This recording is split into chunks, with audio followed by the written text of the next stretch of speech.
So sometimes when you start to write a new track, the thought of an empty page can be a little bit scary.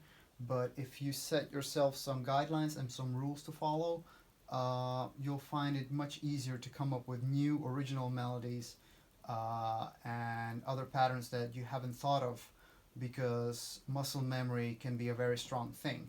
When we play and we just try to come up with new stuff, and we run into the same old things over and over again. So in this example, this is a good practice to do.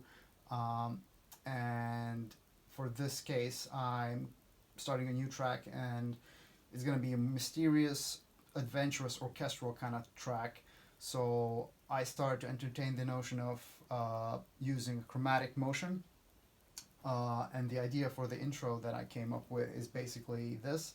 And I love to present the idea in its purest form at first, and then I develop it when I repeat it. And I always repeat the patterns. So this is the idea.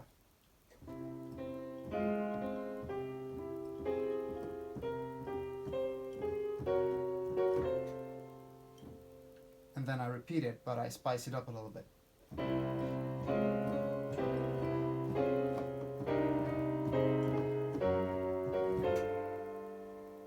And then I go into D minor.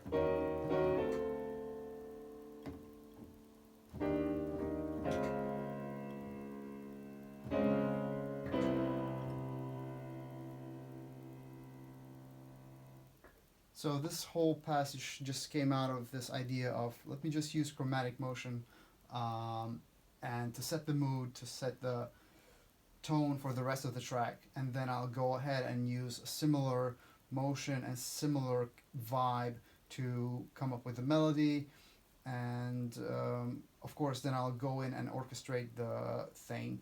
And this kind of motion gives you all kinds of opportunity to use swells and glissandos and things like that to really bring the energy up.